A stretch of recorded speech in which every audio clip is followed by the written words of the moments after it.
अब हम आगे बढ़ते हुए डेथ ऑफ पार्टनर की तरफ बढ़ रहे हैं और इसमें अब हम इस चैप्टर में रिटायरमेंट की तरह पूरे हमें बैलेंस शीट तक जाने की ज़रूरत नहीं है। इसमें basically disease partners capital account बनाया जाता है। डिसीज पार्टनर मतलब जिस पार्टनर की डेथ हो रही है उसका अकाउंट बनेगा और उसमें दो बातें ध्यान रखनी है हमको कि जो रिटायरमेंट में जो चीज़ें कैपिटल अकाउंट में डाली जाती थी सारा सिस्टम वही रहेगा। जैसे कि हम उसमें ओल्ड गुडविल डिस्ट्रीब्यूट करते थे, बैलेंस बीडी करते थे, 7 चीज़ों को हमने बांटने का तरीका बताया था कि लायबिलिटी साइड से general reserve, profit and loss account, WCR बटेगा, वैसे ही बटेगा। एसेट साइड में जो चीज़ें होती थी गुडविल और आपका profit and loss suspense account या लॉस दिया है तो वो 2 साइड बटेगा।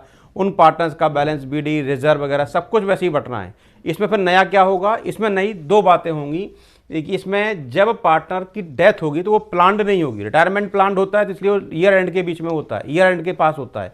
लेकिन डेथ के केस में क्या होता है कि वो कभी भी डेथ हो सकती है। तो हमने इस केस में क्या माना है, एज्यूम किया है कि मान लेते हैं कि हमारा जो लास्ट ईयर जो है, जब लास्ट बैलेंस शीट जो क्लोज हुई है वो हमारी 31 मार्च 2015 को हुई है और उसकी डेथ जो है वह आपका 30 जून 2015 में हो रही है। तो उस केस में हमें कैसे उसके अकाउंट को सेटल करना है उस पर हम बात करेंगे।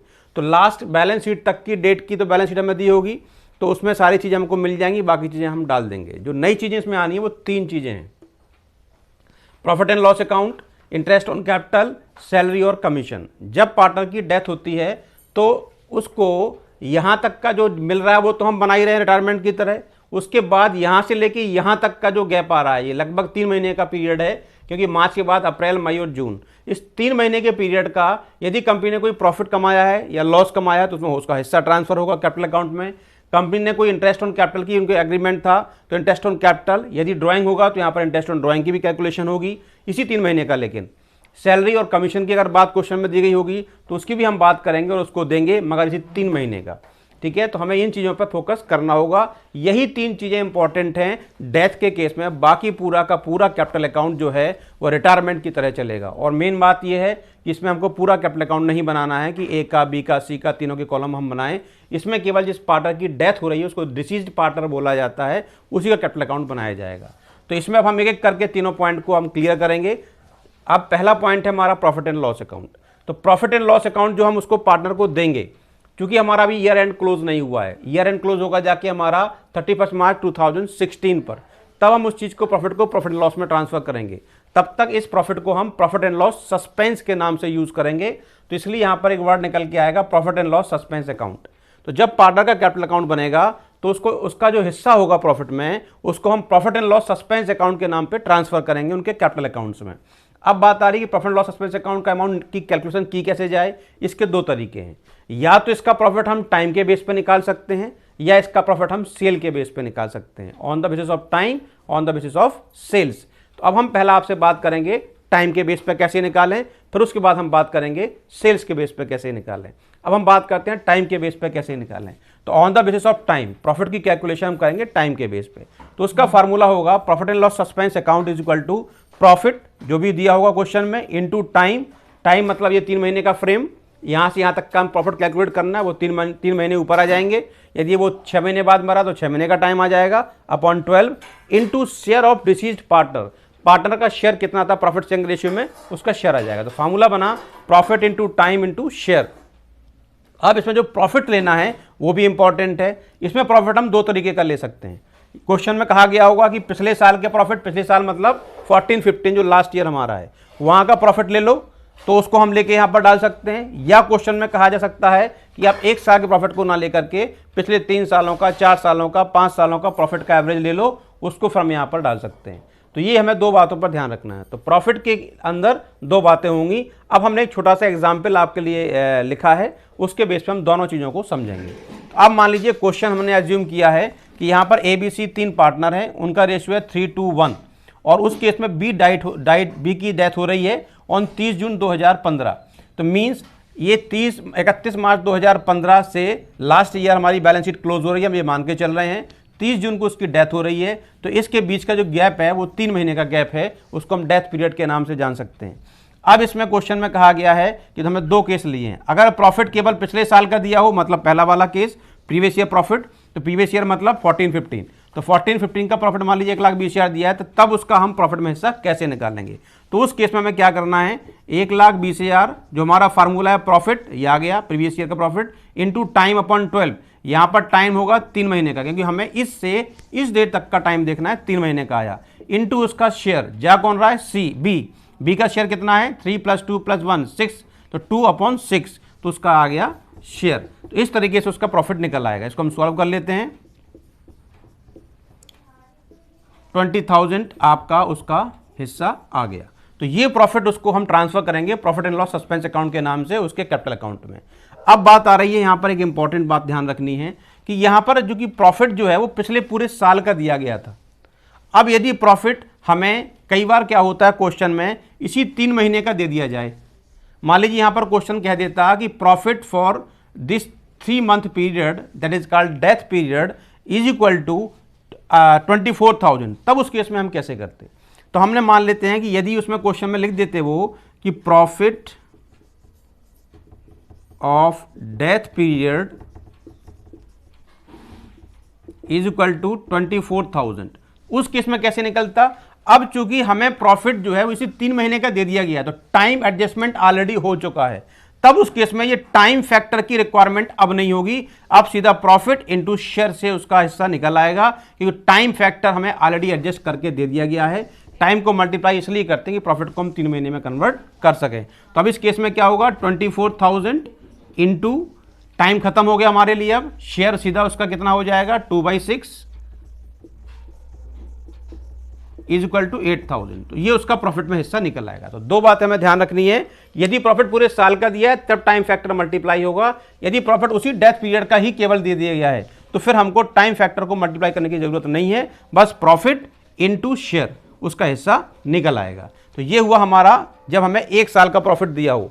अब हम बात करने जा रहे हैं यदि हमको दूसरा केस दिया हो एवरेज ऑफ सर्टेन ईयर्स, तब उस केस में हम इसको कैसे निकालेंगे, तो अब उस पर हम ध्यान देंगे। अब मान लेते हैं क्वेश्चन में हमको इस तरीके से प्रॉफिट दिया है 3 सालों का, और कहा गया है कि find out the average profit और and calculate the profit and loss suspense account या profit which is given to the retiring death partner. तो उस केस में क्या होगा, हमें पहले इन तीनों का प्रॉफिट का एवरेज लेना पड़ेगा। तो एवरेज निकालने के लिए हम क्या करेंगे, तीनों सालों का profit plus 2 lakh plus 2,20,000 divide by 3। 3 साल का प्रॉफिट है तो डिवाइड बाई 3, 4 साल का होगा तो डिवाइड बाई 4, 5 का होगा तो डिवाइड बाई 5।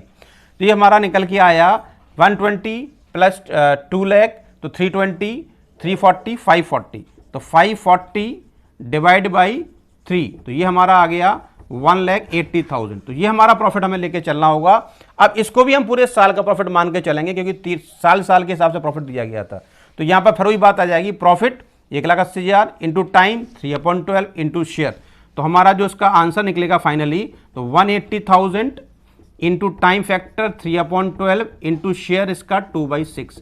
तो इससे हमारा जो आंसर आएगा वो हमारा लगभग 15,000 आ गया।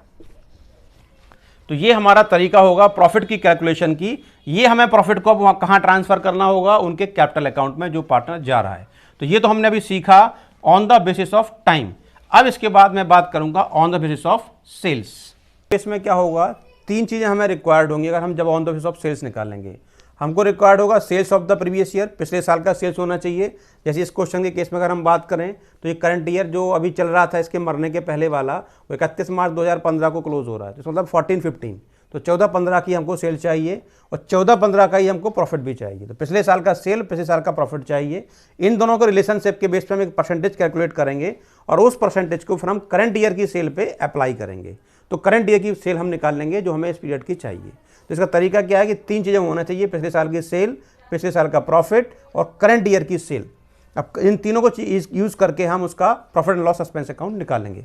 इसका तरीका क्या होगा, तो सबसे पहले हमें पिछले साल की सेल और पिछले साल के प्रॉफिट और सेल के बेस पे हमें एक परसेंटेज कैलकुलेट करना पड़ेगा कि पिछले साल का प्रॉफिट पिछले साल की सेल का कितना परसेंटेज है, दैट इज 20%। अब उस परसेंटेज को हम करंट ईयर की सेल में मल्टीप्लाई करके करंट ईयर का प्रॉफिट निकालेंगे। तो करंट ईयर प्रॉफिट हमारा निकलेगा, current year profit is equal to current year मतलब होता है कि अब इसके ईयर के क्लोज होने के बाद जो अगला साल स्टार्ट हो गया है, मतलब जिसका डेथ वाला ईयर जो है दैट इज 15-16। तो इस केस में करंट ईयर का जो प्रॉफिट होगा वो करंट ईयर की सेल इनटू प्रीवियस ईयर का प्रॉफिट परसेंटेज, तो वो कि हमारा निकल के आया 36,000। तो इसका मतलब हुआ कि पिछले साल की सेल और प्रॉफिट के बेस में हमने करंट ईयर की सेल के बेस पे अपना करंट ईयर का प्रॉफिट निकाल लिया, दैट बिकम 36,000। अब इस 36,000 में ये पूरी फर्म का प्रॉफिट है, ध्यान रखना, और पूरे साल का प्रॉफिट है, और तीनों पार्टनर का टोटल इसमें शामिल है। अब इसमें से हमें केवल उस पार्टनर का चाहिए, तो हमें फिर वही प्रोसेस अपनाना पड़ेगा कि हमें प्रॉफिट मिल गया, जो पीछे मैंने समझाया था, profit into time 3/12 into share of retiring partner, B हमारा डेथ हो रहा था तो 2/6। फार्मूला वही चलेगा फिर से again, profit into time upon 12 into share. तो हमारा इसके बेस पे जब हम इसको सॉल्व करेंगे तो हमारा 3000 का उसका प्रॉफिट एंड लॉस सस्पेंस निकल आया बी का, जो हम उसके अकाउंट में ट्रांसफर करेंगे। तो ये हुआ सेल्स के बेस पे। अब इसमें भी एक और क्वेश्चन होता है कि जब हमें सेल्स केवल पिछले साल की दी गई है और प्रॉफिट भी पिछले साल का दिया गया है और करंट ईयर की जो सेल है पूरे साल भर की दी गई है, तब कैसे करना है। अब मान लो यदि इसी क्वेश्चन में सेल जो है वो पूरे साल की ना दे करके आपको इसी 3 महीने की सेल दे दी जाए करंट ईयर की, तो वो भी हमने एज्यूम किया है। मान लेते हैं कि sales for the current year is equal to 1 April 2015, जो यहां से स्टार्ट हो जाएगा, टू 30 जून 2015। इस 3 महीने की सेल जो है वो 90,000 है, पूरे साल की नहीं है। तो फिर हमें वही काम करना होगा, टाइम फैक्टर खत्म हो जाएगा क्योंकि इसमें टाइम फैक्टर एडजस्ट हो चुका है। तब उस केस में हम क्या करेंगे, 90,000 की सेल है तो 90,000 पे पहले 20% मल्टीप्लाई करेंगे हम। इसमें हम क्या करेंगे अब कि 90,000 इंटू 20/100 इज इक्वल टू 18,000। तो करंट ईयर की प्रॉफिट आ गई हमारी 18,000। अब इस पर अब टाइम फैक्टर मल्टीप्लाई नहीं होगा क्योंकि 90,000 ऑलरेडी उस टाइम फ्रेम में आ गया है, बस इसका शेयर मल्टीप्लाई होगा, that is 2/6, 1/3 is equal to 6,000। तो ये हमारा तरीका होगा जब क्वेश्चन में इसी पीरियड की सेल दी गई होगी।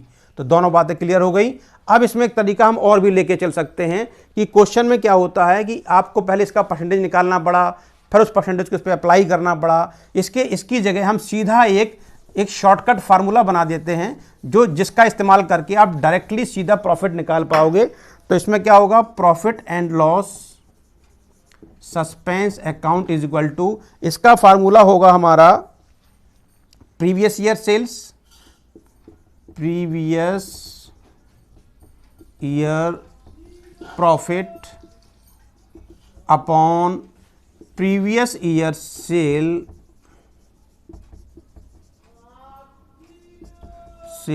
Into current year sales.